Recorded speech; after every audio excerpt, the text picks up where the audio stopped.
Good evening, everyone. Welcome back to our 12th webinar. This evening's on ENT. Tonight's lecturer is Maral, who studied medicine at the University of Cambridge and is an ENT Specialty Registrar in North Thames. She's passionate about teaching and encouraging medical students and junior doctors into ENT. So without further ado, over to you, Maral. Great, thanks, Alice. All right, hi, everyone. Thank you very much for joining. Thanks for having me. So I just wanted to go through ENT kind of emergencies really that I think are important to cover.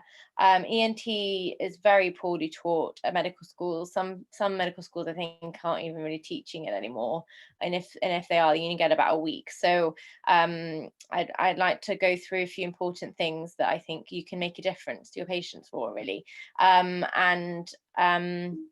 Oh, hang on, it's not really working. There we go. And so ENT can affect adults and children. Many of the surgical specialties do as well, but there's a lot of ENT in kids. So if you're doing pediatrics as a foundation doctor or GP and even A&E, you'll see quite a lot of ENT.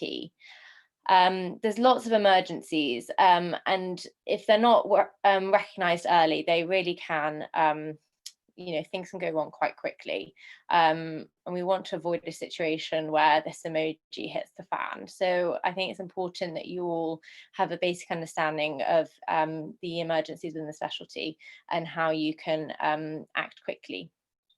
It's quite a skills heavy specialty, so that's why it's quite a nice one for SHOs to do. You can get quite a lot of satisfaction from it because you can run the take quite independently, but also I would encourage, if anyone's interested in ENT, to look at doing emergency skills courses, because you can make a real difference to your patients with some very basic maneuvers actually.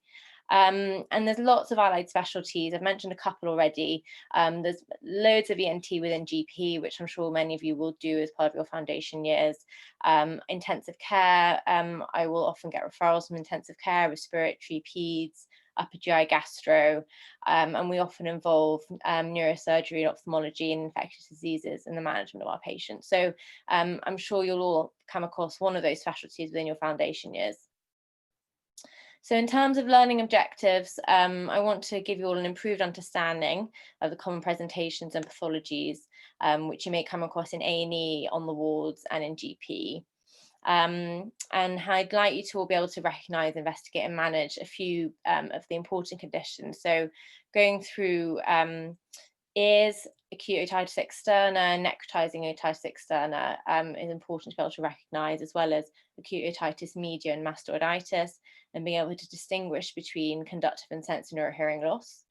In the nose, epistaxis is a big one, nasal fractures, as well as rhinosinusitis and complications.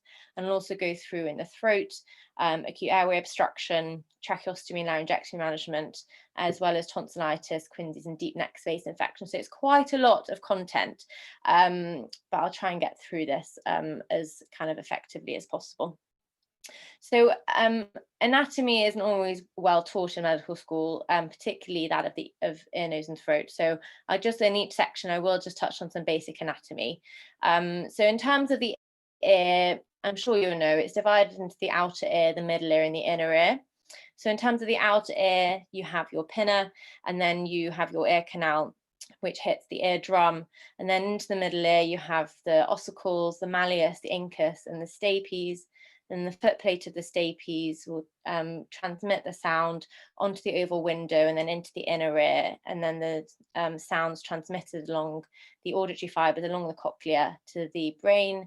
And you also have the vestibule, which monitors balance and coordinates balance in the inner ear. And you also have eustachian tube, which connects your nose to your middle ear. So first, if we think about acute otitis externa, which is an infection of the outer ear, hence the externa part.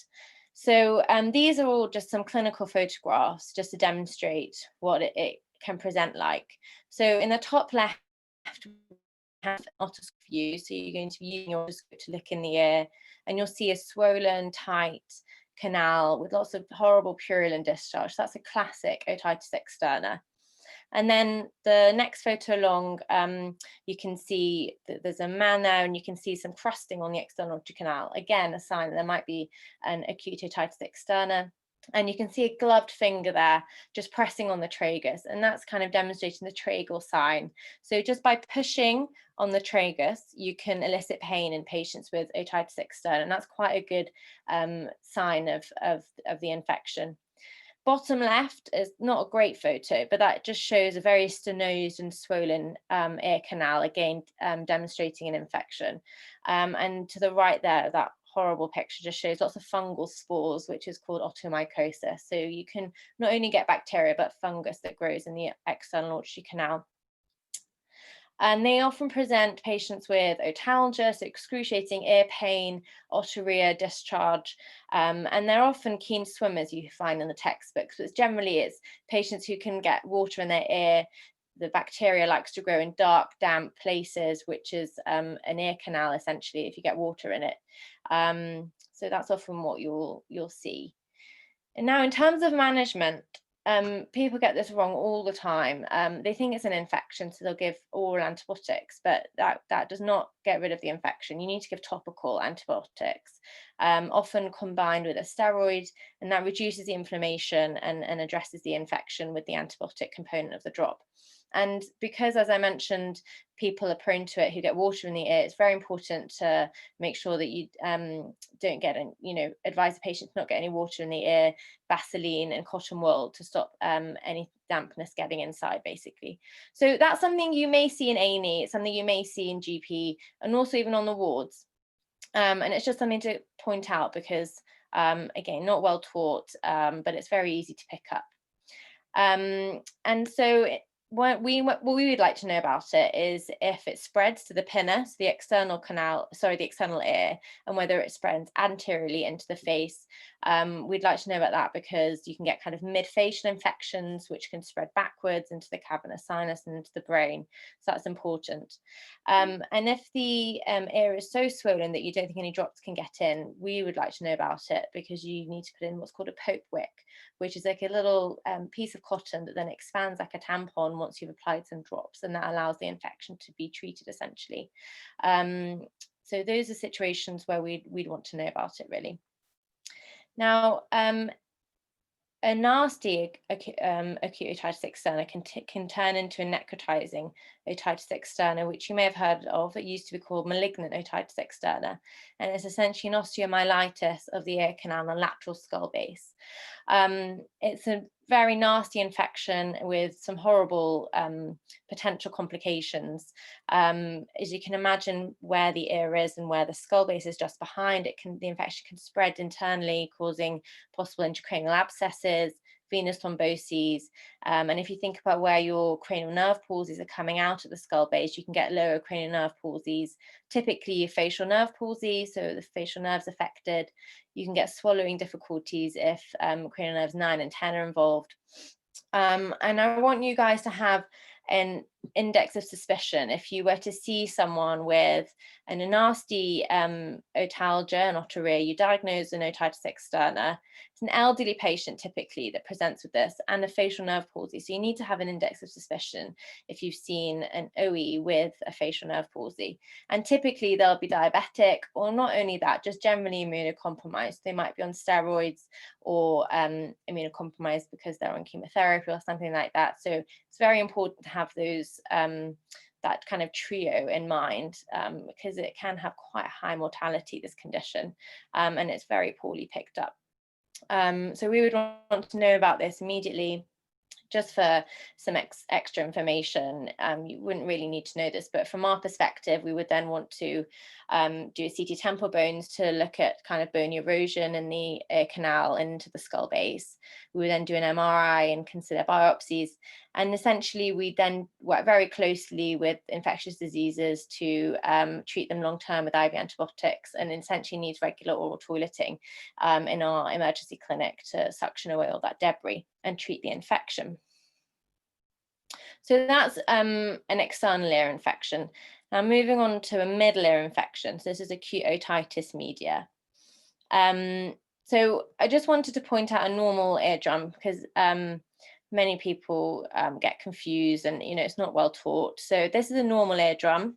You've got your lateral process of the malleus pointed out there, and that's your handle that's pointing down. That cone of light that you can see there, typically, if you can see that, is generally a healthy eardrum.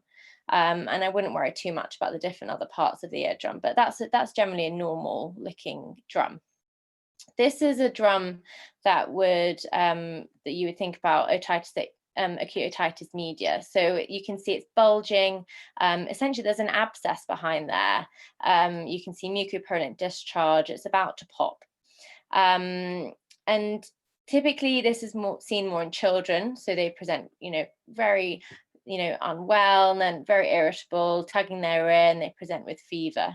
Very often seen in GP, but also pediatrics and A&E, you'd see this commonly too.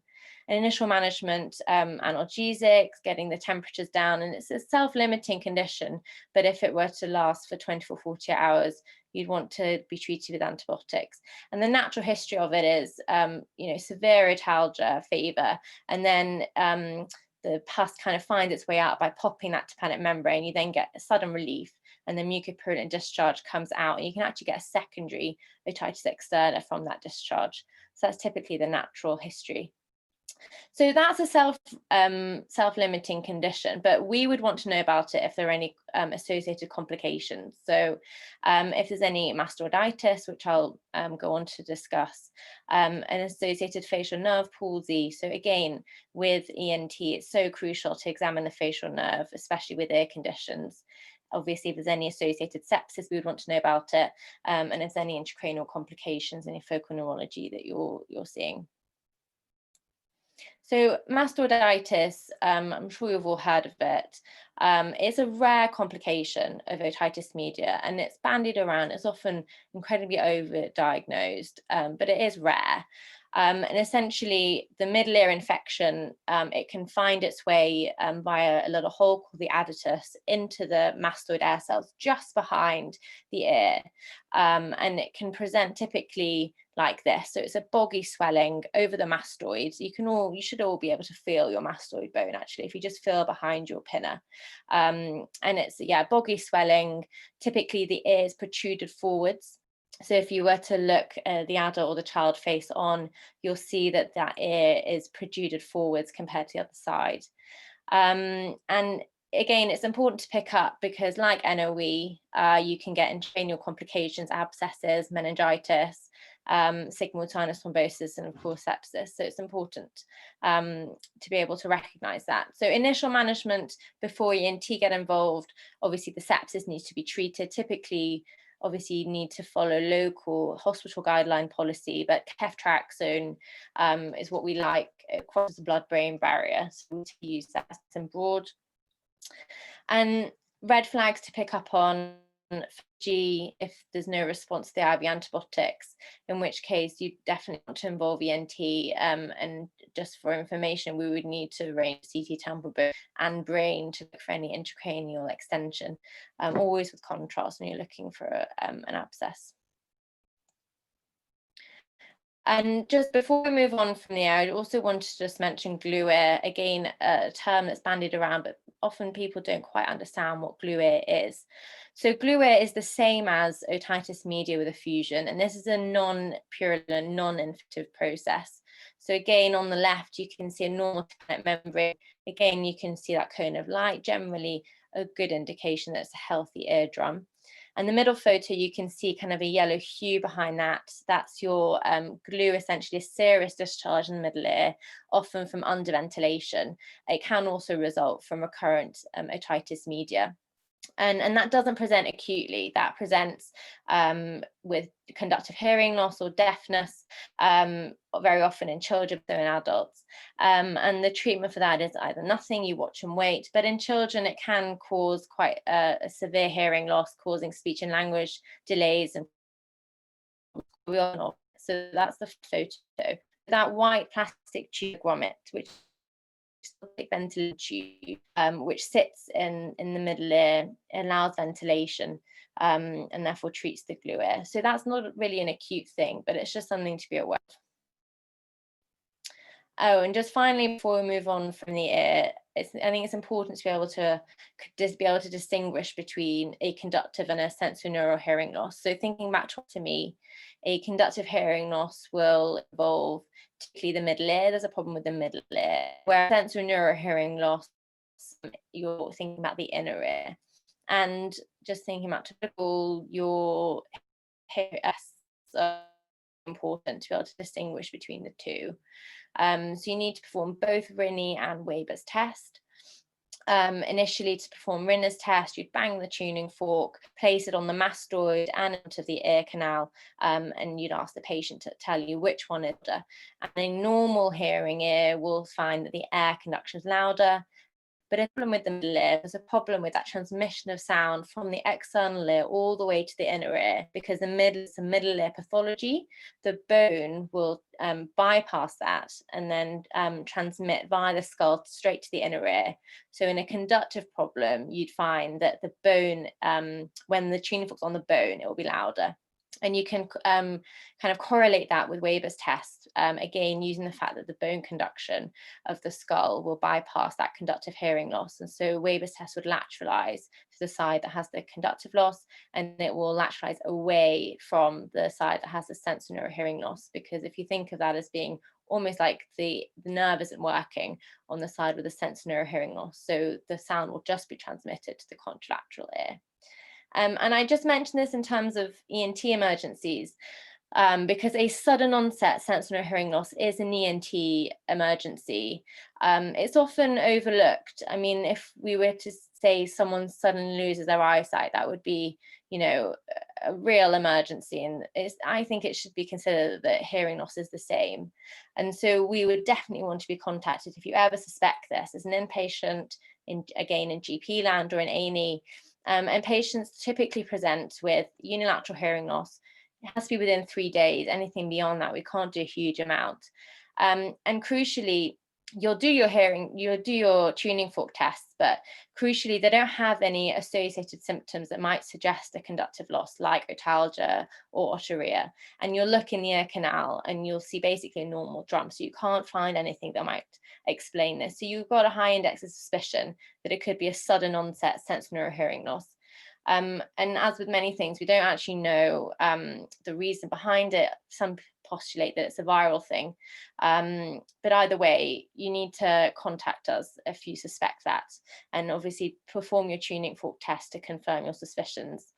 And just in terms of management, typically we would advise high dose steroids, so 1 milligram per kilogram usually for a week. You would need to think about if your patient has any contraindications for this, any uncontrolled diabetes, any concurrent immunosuppression where this might not be a good idea. Some clinicians also give antivirals. I typically don't. And we would want to see that patient in clinic the next day to have a baseline audiogram to confirm the diagnosis. And then we follow them up very regularly over the preceding weeks. So that's just something to bear in mind, which is often missed.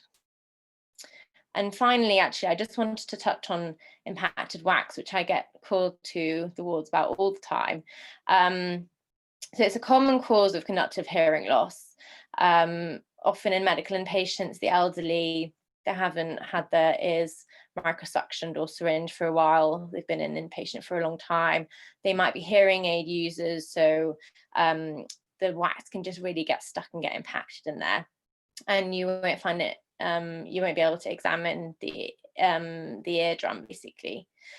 And so I would just suggest that you prescribe olive oil, which some formularies have, or sodium bicarbonate drops, a couple of drops twice or 3 times a day for a couple of weeks. And you'll be amazed at what that can do. It can really dissolve the wax, give your patients a better quality of life. They'll be able to hear, they'll be able to chat to their relatives more easily, be able to talk to you and your seniors more easily about their care. So it can make a real difference. And you can always refer to us. I mean, we have clinics every day. If it's really impacting a patient, we'd always see an inpatient for wax removal if it were to really make a difference. And obviously we don't advise you to ever use cotton buds. That always just causes more trauma, more damage than it's worth.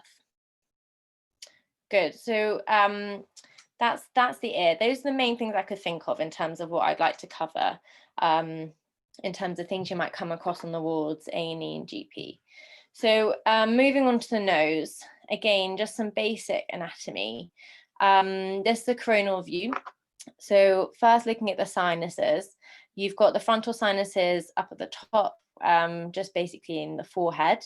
You've got the maxillary sinuses just behind the cheekbones, the ethmoid sinuses basically just in between the nose and the eye, and the sphenoid sinus you can't see on here, but it's further back, just at the base of the pituitary. And it's important to know about the anatomy because there's some important relations, particularly the eye is very close, as you can see according to that photo. The eye is very close to the ethmoid and the maxillary sinus, and we'll come on to why that's important. Then if we think about the septum, septum's a middle partition of the nose on the inside. It's made up of bony portion posteriorly and cartilage anteriorly. And you've got the turbinates, which are basically bony cushions from the lining of the nose.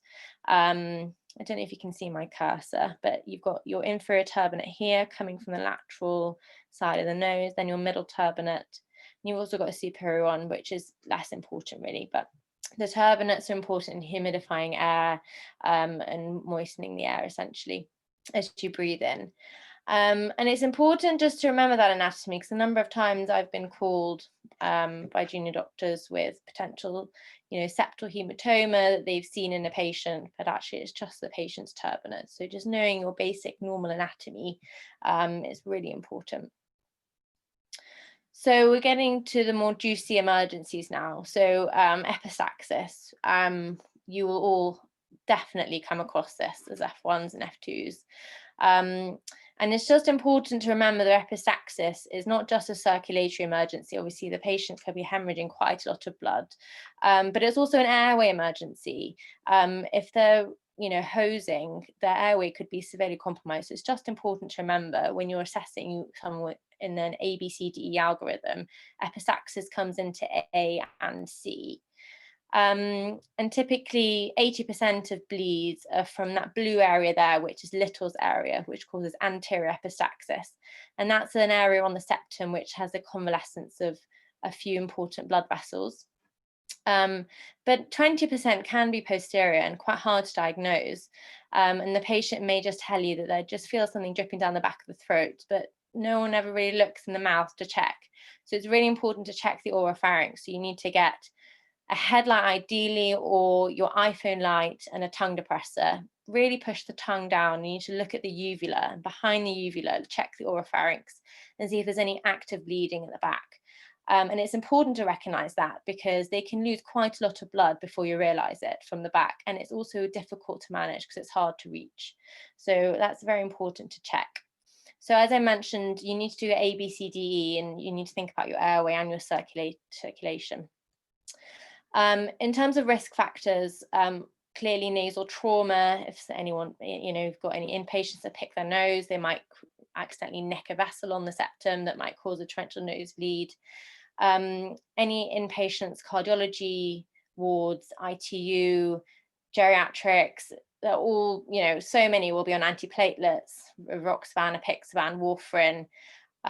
So I'm sure you will all come across this at one point. And hypertension is another risk factor, uncontrolled hypertension particularly, can really increase your propensity to have a nosebleed. So initial management, as mentioned, ABCDE, make sure you've got wide bore intravenous access, fluid resuscitation if needed, and then getting on to controlling the bleeding. So first aid is so crucial, and that's one of the most important things you can do for your patient before more help arrives. And you'd be so surprised how poorly this is being taught. So first aid to stem a nosebleed, you're taught, some people are taught to pinch the nasal bridge. That's not right at all. So if you were to pinch your nasal bridge now, you'll just feel bone. That's not going to do anything to stem a bleed that's typically from the septum. So you need to go lower and pinch the tip of the nose, the cartilaginous portion. You can really, if you do that at home now, you can see you're really producing almost a tamponade effect by closing your nostrils and pressing against the septum, and that's going to control the bleed more than anything. And that shouldn't be done for 5 minutes. That should be done for at least 15 minutes continuously without letting go. And you'd be really surprised how much of a difference you can make to your patient, how much you can stem the bleeding by doing that. The number of times I've, had to run to medical ward for a torrential epistaxis, and even the basics haven't yet been done, and a lot of blood could have been, a lot of blood loss could have been avoided by doing that. Another tip I would suggest is you can get your the sister on the ward, who often knows where to find this, to get some ice. So you get some ice, pop it on the patient's forehead and the back of the neck, and that kind of promotes the vasoconstriction, can help in stemming the bleeding. And always consider, what medication is the patient on. Aspirin and clopidogrel, antiplatelets, there's not a huge amount you can do unless the platelets are in their boots. But if the INR is 6, if the INR is 7, you need to discuss the hematology. You need to give some vitamin K, FFP, cryoprecipitate. Again, with the newer ones with Roxavan and Apixaban, it's slightly more tricky. So yeah, and obviously escalate to your seniors as soon as possible and to ENT. So we basically want to know about any epistaxis. If it's self-limiting, we'd want to know about it because we'll see them in our clinic in the coming weeks to see if there's anything to cauterize. And if it's settled on the ward, we happily see them the next day, and again to see if there's anything to cauterize to stop it happening again. And obviously if it's an uncontrolled epistaxis, we absolutely need to know, because if you don't know how to do the stepwise management of epistaxis control, it can get out of hand very quickly. So we would need to be called fairly swiftly if it's an uncontrolled epistaxis. So what would we do once we get there? So again, as I mentioned, we use a stepwise approach. So this first image demonstrates cautery. So we use a silver nitrate stick, and that makes a reaction onto the bleeding vessel, and it creates a seal to stop the bleeding. And that's quite helpful for low volume blood loss. But if the bleeding's quite heavy, we would then need to think about packing. So this is an example of anterior packing. And if any of you are working in A&E, I really encourage you to just learn from your seniors how to pack early on. It's an incredibly useful skill. And there's plenty of ENT emergency skills courses up and down the country where you can learn this. So this is an important photo. It's a sagittal view, and it's important to just show how the nasal pack's inserted directly posteriorly along the nasal floor. Just remember, it doesn't go up. The nasal floor is directly posteriorly back. And typically we use this, it's called a rapid rhino. And it's very helpful because it's a decent sized pack. You can actually, if it's a posterior bleed at the back of the nose, you can manage it usually by pushing it all the way in. And then it's got an inflatable balloon attached that you can inflate with air. And that produces a tamponade effect against the septum, and is very helpful in stopping the bleeding. And it's also helpful in managing the patient going forward, because you can then, once the bleeding is controlled, take the air out, watch them for a while, and then remove it, rather than just removing the pack straight away and then they bleed again and you're a bit stuck. Whereas if you do it in a stepwise approach, by deflating the pack, you can see how they're getting on, has the bleeding stemmed, and then you can take it out. But again, I would advocate that you would ask ENT to lead on that. So you can pack the nose anteriorly. If that doesn't work, you pack the other side. And if that doesn't work, you then need to go on to the next step, which is a posterior pack. So typically this is done with a Foley catheter, as you would do a urinary catheter with. And you pass the tip all the way along the nasal floor, and you look in the oropharynx again with your tongue depressor and your iPhone light, and see the tip of the catheter just dangle down behind the uvula, and you know you're in the right place. And then you would just inflate the balloon as you would with a urinary catheter, and then pull it forward, and that balloon will then just hold in the nasopharynx and produce a tamponade effect. And then obviously you then need to pack the rest of the nasal cavity using ribbon gauze or again a rapid rhino. So I wouldn't expect any F1 to do this, but it's just helpful to know what we might do if it's a really torrential bleed, things you might be able to get ready by the time ENT get there, or if you're very keen, go on a skills course and learn how to do these things, because you might make a real difference to one of your patients if ENT aren't on site, for instance. And if that even doesn't work, then ENT really need to think about a surgical plan to stop the bleeding. So typically we'd offer an SVA ligation, a sphenopalatine artery ligation in theatre. That's quite rare to do acutely. Usually one of those packing techniques can work. And interventional radiology is another adjunct which we often call upon. Again, just to have these in your mind is always helpful. But most importantly, you've got to think about resuscitation, making sure you've got your ABCDE approach down, and you could make a difference. So that's epistaxis. Obviously, I'll answer any questions at the end if anyone's got any. So then moving on to another nasal emergency, nasal fracture. So this is again quite poorly understood. In A&E, you'll typically come across this, but you may also come across this if you're in F1 in trauma. If someone's been in a multi-trauma, they've got lots of other issues that have been dealt with, and then suddenly before they're discharged, someone notes that they've got a nasal fracture on a scan, or their nose looks a bit crooked and they don't know what to do.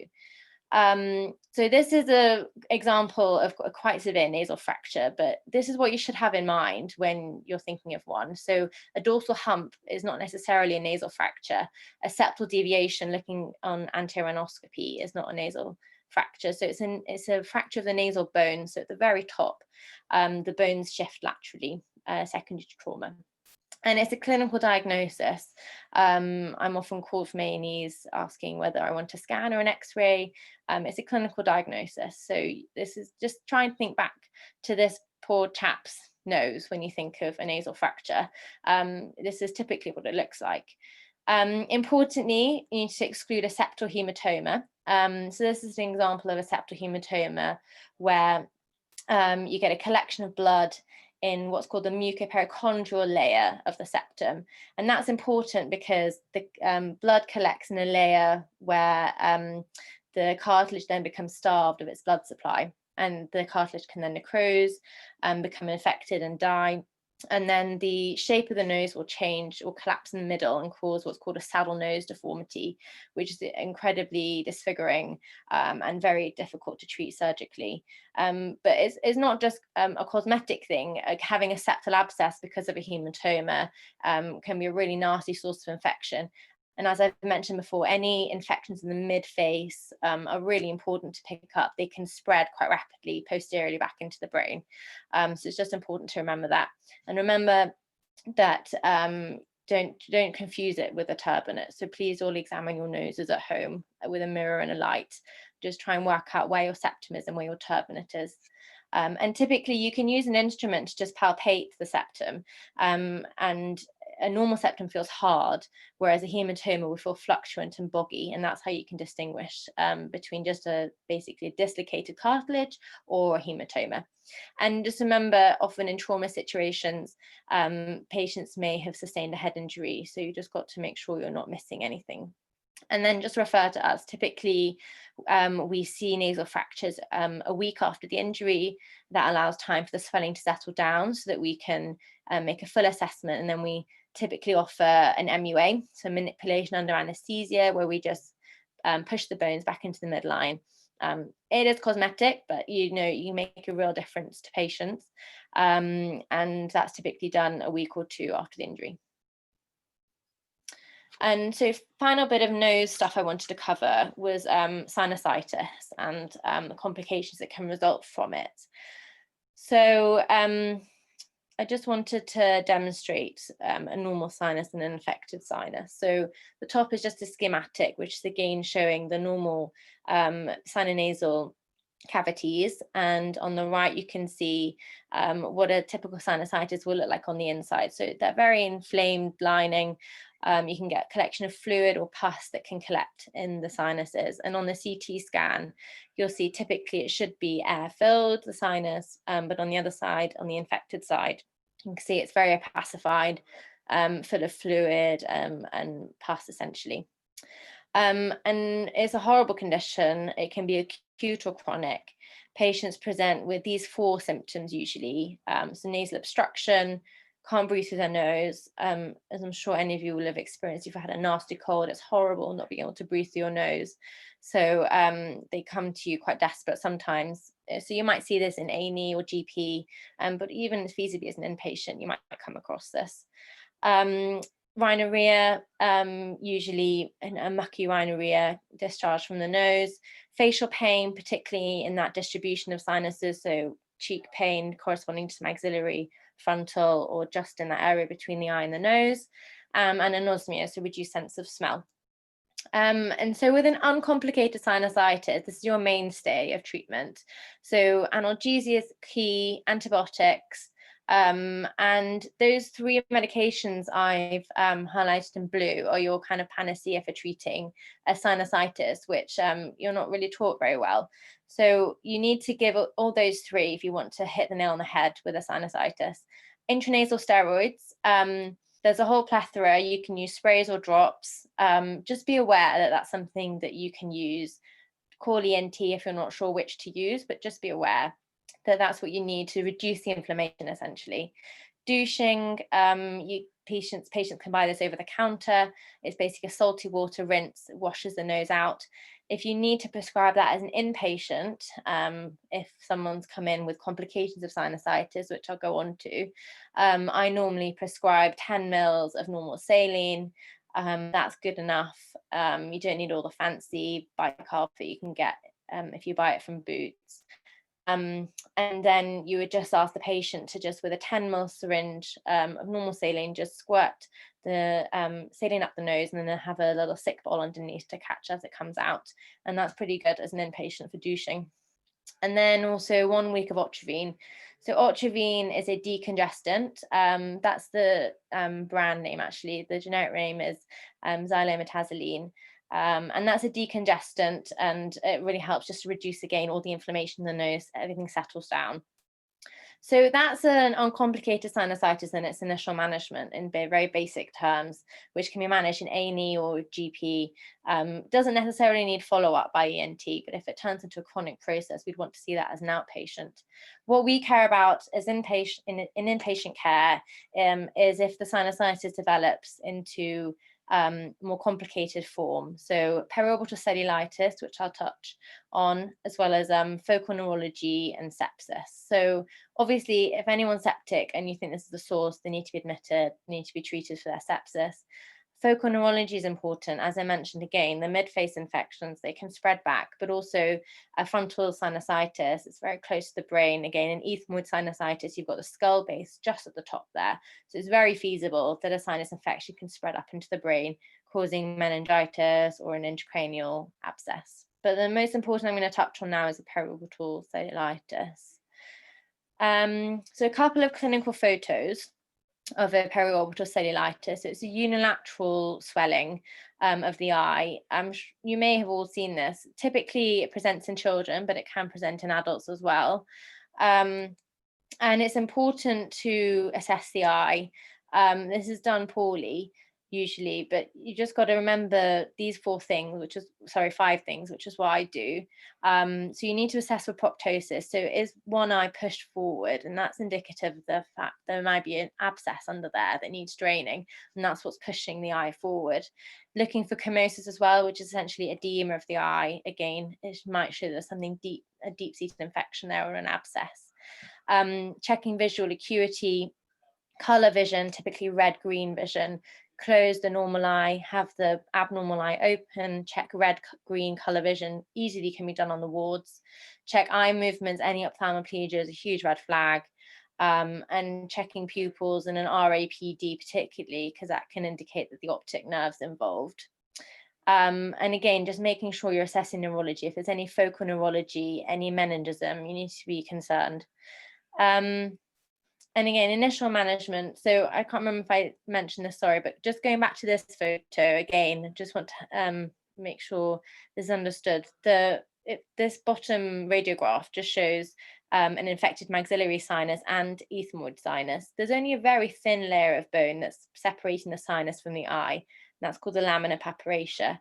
And it's got loads of holes in it, naturally. So you can imagine how a sinus infection can very easily spread to the eye. And typically in children, because they often present with recurrent otitis and things. So again, initial management as before, but you need to treat the sepsis. Those 3 key nasal medications, as I mentioned, and it's very important to get ophthalmology involved to assess the eye, make sure the optic nerve is okay, and obviously joint care if it's a child. So this, if you're going to be doing a pediatric job, you will most certainly see this, particularly over the winter. Red flags to watch out for. So if you're the first person seeing this child, you need to escalate straight away to your senior as well as to ENT. Again, don't assume it's a skin infection. Don't assume it's an eye infection. More often than not, it's a sinus infection. So if you don't treat the cause, you're not going to get on top of this, and it will get worse. And it's obviously a sight-threatening emergency. But in terms of red flags, if you're not able to assess the eye, so the swelling is just so tight you can't assess the visual acuity, the color, the eye movements, and the pupils, or it's a child, they're miserable, it's so painful you can't assess the eye fully, or if there's any focal neurology, as I keep mentioning, that's a real red flag. That needs an urgent scan, because you can't rely on your clinical exam to rule out a subperiosteal abscess or an orbital abscess, and need to keep them nail by mouth until a surgeon's reviewed them. Great, so that's the nose. Whistle stop tour, sorry. Now we're on to the throat. Again, just some basic anatomy. It's important to just remember this when you're describing the throat. If you've seen a tonsillitis in A&E, or you're worried your inpatient has a tonsillitis or a quinsy, just really be clear about your anatomy so that the person you're referring to knows what you're talking about. So you've got your uvula dangling a bit at the back, your tonsils, those little bulges either side, and the soft palate is basically the rest of that area that you can see. The hard palate you can feel on yourselves is just the roof of the mouth, and then you follow it back, and the hard palate then becomes a soft palate. So that's the area you're looking at in terms of looking at the tonsils. So typical tonsillitis, the bacterial tonsillitis, a couple of photos there. I'm sure you've all had that in the past. Really nasty, sore throat, fever, not feeling well. Typically you get this kind of purulent spotting. And importantly, in both those clinical photographs, the uvula is in the midline. So that's important to note when you always examine the back of the throat. Initial management, IV, benzyl penicillin. We avoid amoxicillin or augmentin because of the risk that it could be glandular fever, which is the EBV viral form of tonsillitis, as opposed to a bacterial tonsillitis. In glandular fever, you get cross-reactivity with EBV, and you can get a rash, and in worst case scenario, you can get Steve Johnson syndrome if you give them amoxicillin or augmentin. So important, just remember Ben-Pen. Obviously, if there's a penicillin allergy, just consult your local micro guidelines. Dexamethasone we use a lot in ENT. It's our steroid of choice, and it really does wonders in terms of reducing swelling, helping with analgesia. So a shot of Dex works wonders. IV fluids are often incredibly dry, and they'll feel rubbish because of that. So you need to hydrate them, give them plenty of analgesia. And send a monospot, which is also known as a Paul Barnell test, which checks for glandular fever. I wouldn't necessarily consider that in a 40-year-old, but teenager, early 20s, always need to check for glandular fever. So that can be managed, if you're doing peds, you can manage that. And if they're doing well after a few stat doses of that, you can send them home. Again, in A&E with adults, you can do the same. If they're not able to drink fluids, though, they probably need to come into hospital and need referring to ENT. If they're drooling, not a good sign.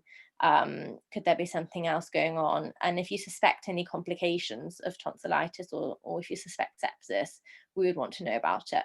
So in terms of the complications from tonsillitis, one you may have heard of is a quinsy. This is also known as a peritonsillar abscess.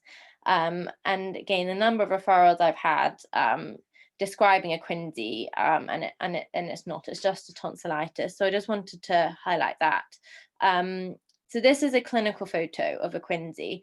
It's actually quite hard to find a good photo of it online, which is probably why people may get a little confused. But what you're looking for that deviated uvula. So the uvula is completely deviated away from the side that you're worried about, whereas on the previous photo, the uvula was central. So that's your first sign. And then you can see that right tonsil there is tucked away behind the soft palate, and then the soft palate is bulging forwards.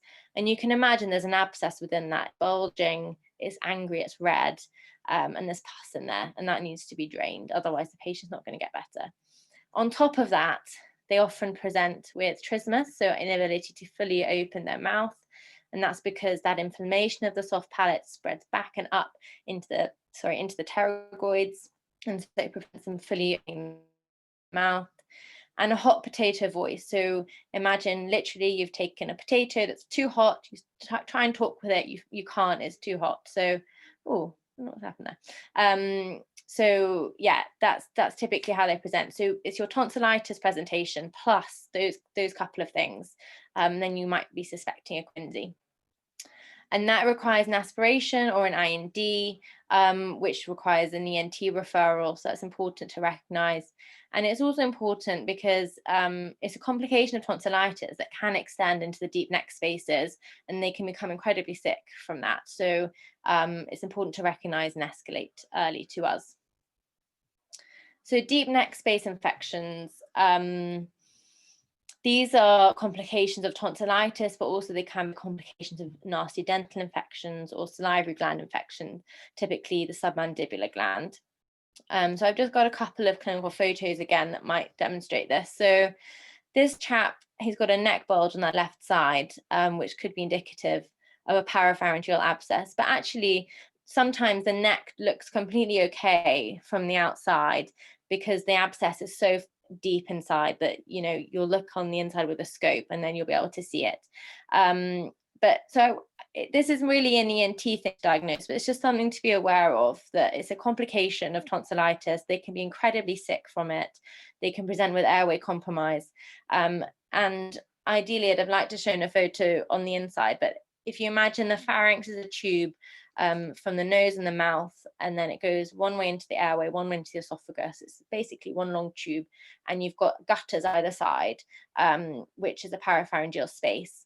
And the abscess collects there, typically as a result of tonsillitis. This is an example of Ludwig's angina, which is another type of deep neck space infection. This is typically dental, and it's an abscess of the floor of the mouth. The tongue is lifted up, and the floor of the mouth is very tender, very indurated, and this is a huge airway emergency, and we'll go on to acute airway obstruction in a minute, but that's just something to be aware of, that I've seen a few times in the past few years, and it's poorly recognized. So deep neck space infections, they're very sick, they're septic, they have a sore throat, they're drooling because they're not able to swallow anything. They've got huge dysphagia, dinophagia, they can't swallow anything at all, let alone their saliva. And in extreme scenarios, they present with acute airway obstruction and may present with stridor. So just have this at the back of your minds. This could happen on a medical ward, again, A&E, GP, just something to be aware of. Though that quadruple of symptoms, just be worried about that if you were to see that. So this needs a very early referral to us. From your perspective, things you can do are treat the sepsis, basically. If you're worried about the airway, you need to involve the anaesthetist and ENT early, treat the sepsis, and refer to us, basically. We would arrange a CT to look for a deep-seated infection. Typically, we do CT neck and chest with contrast, because the deep neck spaces, because of all the fascial layers, can spread very quickly and can spread very easily into the chest and cause a mediastinitis. So we typically image the chest as well. And our mainstay is scoping, which you may have heard of, which is using a flexible endoscope, the little camera I'll show you in a couple of slides' time, that goes in the nose to the back of the nose, looks down at the pharynx and at the larynx, and so we can assess the airway, because all of these nasty infections can cause edema, swelling, the airway can be reduced to a pinhole, and the patient can go off very quickly. So yeah, from your perspective, treat the sepsis. Our perspective, it needs a washout and drainage very quickly, and an airway would need to be secured. if they present in extremis. So really juicy stuff now towards the end. So acute airway obstruction. So stridor essentially is what I'm talking about. So stridor is a high-pitched inspiratory or expiratory noise, which indicates that the airway is small and possibly about to shut off. I would have put a YouTube video or something on, but I'm not very good with technology, so I thought it would stall or something. But I would really encourage you all to just Google stridor and just watch a video so you can recognize it with no question. Again, you'd be surprised number of doctors who can't recognize it. So it's a high-pitched noise. It basically sounds like someone's choking, like, you know, that sound where they can't get air in. That's a stridor, and that is a total emergency that needs escalating immediately. Not just to us, anesthetics also need to be fast bleeped if you were to suspect stridor. Things you can do: escalate to your senior, get the resus trolley, if available to you, get the difficult airway trolley, and high flow oxygen. And we'll go on to the management in a moment. So in terms of causes of acute airway obstruction, there's quite a few, but typically those four I want you to bear in mind. So a tumour, typically a laryngeal tumour. So they can range from small tumours to vast ones that basically close off the entire airway. And situations where you might come across this, again, A&E, or a head and neck cancer patient might come in under the medical team for a completely different issue, say an AKI, and it hasn't quite been figured out what the extent of their airway is, and they may suddenly go off and present with stridor. So it's just important to have in mind, if you were to ever have a head and neck cancer patient on your ward, think about it. Could this be a possibility? Could they ever close off their airway? Is there any possibility that you would need to get ENT involved? And you know, there's no harm in calling us just so we can scope them, and if we don't know them already, to see what their airway is doing when they first come in. Sorry, moving on, foreign bodies as well. Children might be playing with a toy, they suddenly swallow it, it might lodge in the airway. Food boluses and things can also get stuck in the airway. By infection, I kind of mean deep neck space infections that we've already touched upon, but also supraglottitis or epiglottitis, which you might have heard of, which is basically infection and swelling of the supraglottic structures of the larynx, which can cause the airway to shut off, and anaphylaxis as well, another cause. And this is just a little diagram demonstrates how, by listening to the stridor, so if it's on the inspiratory phase, typically that means that the obstruction is at the supraglottis, so above the cords. If it's biphasic, by listening as well, you can kind of work out that it's probably at the level of the cords or the glottis, or it might be just below. So again, tumor or infection or any of those etiologies could occur at any of these levels. And just by listening to the type of stridor, you can kind of work out where it is. That's quite helpful to figure out where the obstruction is. If it's at the glottic level, you probably need to act a bit more quickly. But yeah, that's just an example of how you can figure it out. So what you need to do before your seniors get there, hopefully they will get there quickly before any anesthetics get there or ENT do. So you need to sit the patient upright, high flow oxygen 15 litres via non-rebreathe mask, IV dexamethasone. As I said, we love IV dexamethasone, 8 milligrams. And if you're suspecting an infective cause, make sure they've got broad spectrum antibiotics on board. An adrenaline nebulizer is your friend. So the adrenaline vasoconstricts, gives the patient a bit more of an airway to breathe around. And just try and remember this. It might come in helpful one, might come in handy one day. You would want to take 1 ml of 1 in 1,000 adrenaline, ask the nurses to dilute that into 4 ml of saline to give you your 5 ml. Then that will go in the nebulizer, and the patient can nebulize that through air or oxygen. And that can buy you a bit of time before seniors get there. And if it's a child, in A&E or something, we typically say don't approach the child, don't make them more upset. It can really tip them over the edge. So just watch and escalate immediately. And so this is what we would do as ENT with a stridor or an acute airway obstruction. So we need to assess what's going on. We need to assess the pathology. So this is a flexible nasendoscope. As I said, it's a little telescope that goes in the nose all the way to the back, and then you can see the larynx and diagnose what's going on. And the mainstay of that in an emergency is to figure out if the patient needs airway right now or if they can hold with the medical management I've mentioned. So that's just up to really how much of an airway we can see. Often we will do it jointly with anaesthetic, so we'll get the view and then we'll show anaesthetics what we can see, and then we make a plan joint with anaesthetics. And those are your three options, broadly speaking, with an acute airway obstruction. Is there enough space for the anaesthetist to intubate them normally through the mouth? If not, for instance, a Ludwig's angina, you won't be able to open the mouth enough. There's not enough space. So what some anaesthetists who are specialised are able to do is intubate through the nose, similar to how we've gone in with the camera to look down at the larynx. And if there's no airway whatsoever from the top, the patient's an extremis, then ENT would need to perform emergency tracheostomy. Just nothing you guys would need to get involved with, just helpful to know what the ongoing steps would be. Just if you're interested, but also, you know, if you're asked to get any equipment or anything, that's the set-wise management. So what we would typically see with a scope, so the normal larynx, so you've got your epiglottis at the front there. This is actually an photo on the wall around. But anyway, you can notice in your cords, that's a normal larynx. Just a couple of photos of pathology.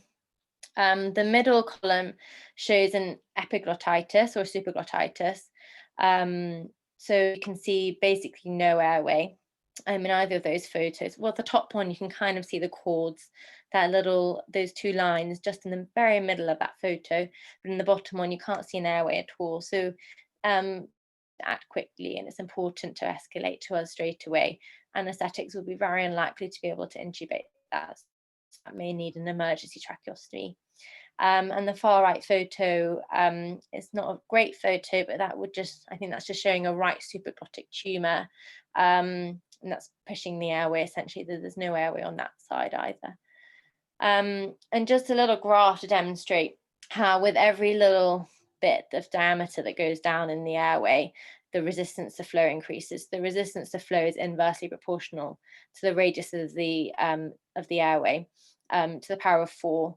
So every little few millimeters of airway that you lose, the resistance to flow goes up dramatically. So it's just, things can go south very, very quickly.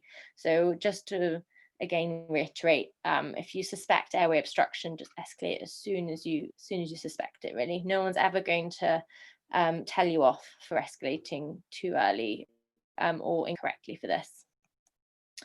So last few bits, sorry. It would be helpful to go through tracheostomy management. I remember as an F1, we had a couple of patients on our medical wards who had trachees, and it's just important to be able to understand a little bit about what they are, what they're for, and how to manage them. So if there is an emergency, you can help.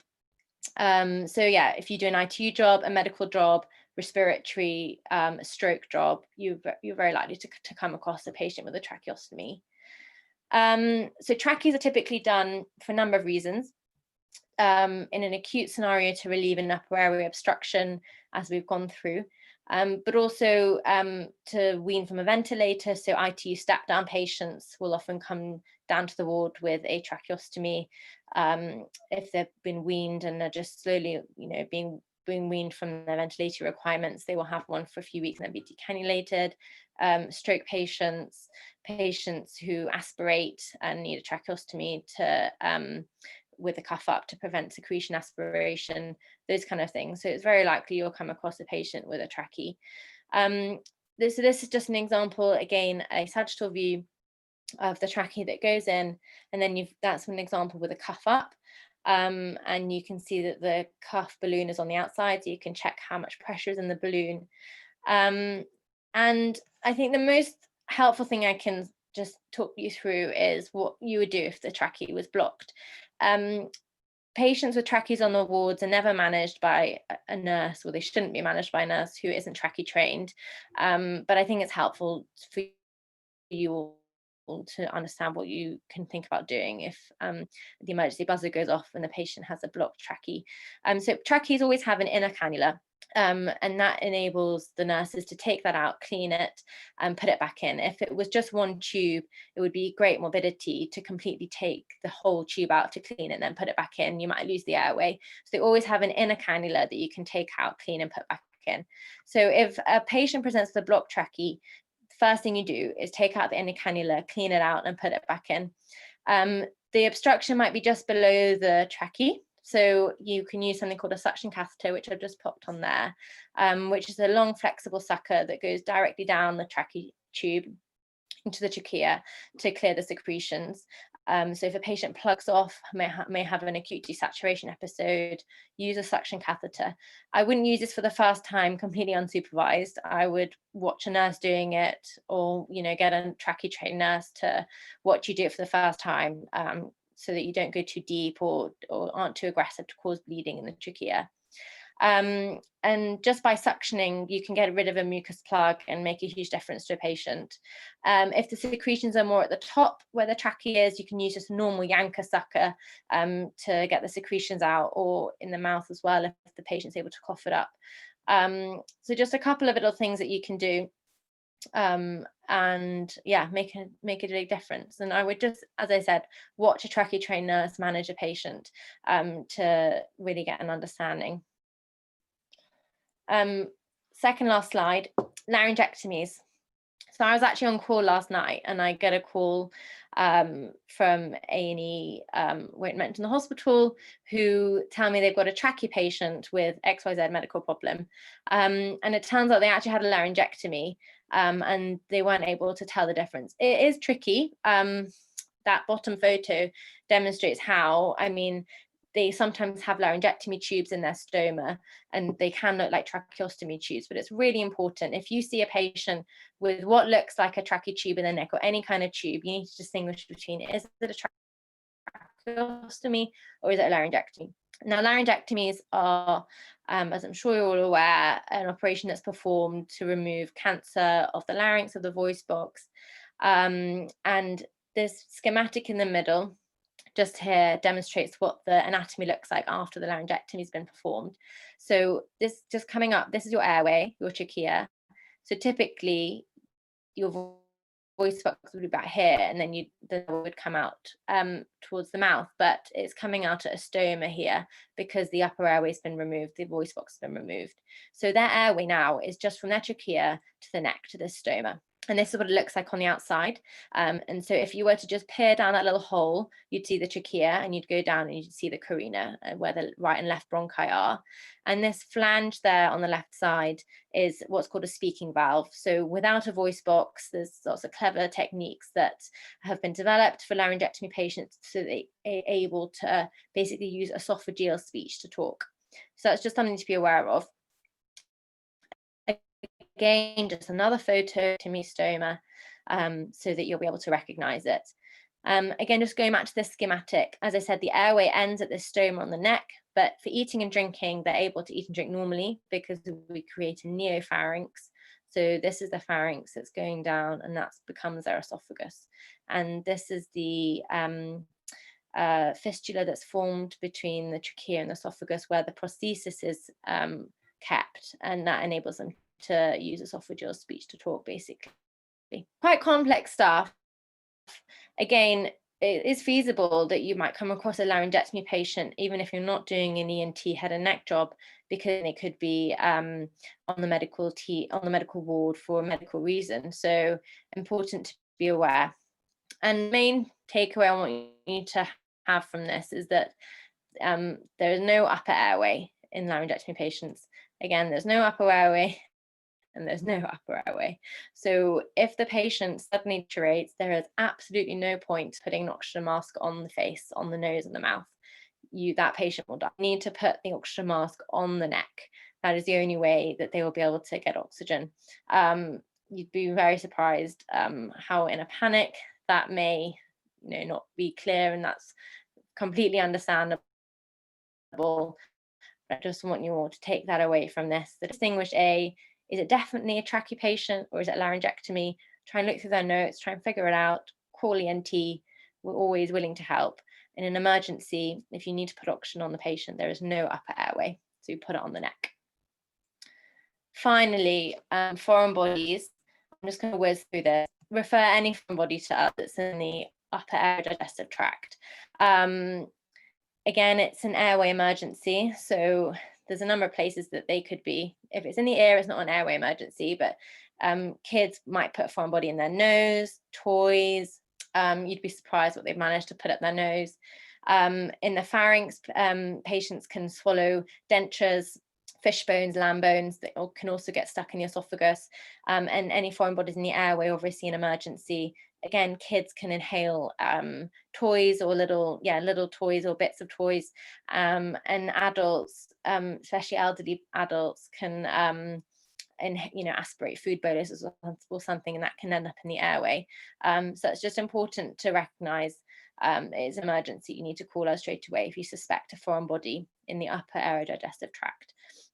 Don't attempt to remove it, especially if you see it in the nose. In a child, you might push it further back, and that child may end up needing a general anaesthetic. So unless it's really, about to drop out, I wouldn't touch it. Just refer to ENT. Red flags, particularly if it is swallowed, could the esophagus that's the main thing you need to rule, and surgical emphysema, those are all flags. Investigations wise, we would always want to see a soft lateral neck x-ray as well as a lateral and AP chest x-ray. Those are all really important. The radiographer might turn around and say the foreign body you're looking for is not radio opaque. Some fish bones, for instance, aren't radio opaque. Still do the x-ray. We always want the x-ray because we're not just looking for the foreign body, we're looking for the soft signs around it. For instance, if a patient has a fish bone, they lose their cervical lordosis because it's so painful, they sit up straighter, so that's an important sign. The prevertebral soft tissue diameter increases if it's a foreign body in the retropharynx, for instance. So all those little things are important to look at. And finally, button batteries. So these are button batteries, often found in hearing in toys. They're thankfully being phased out.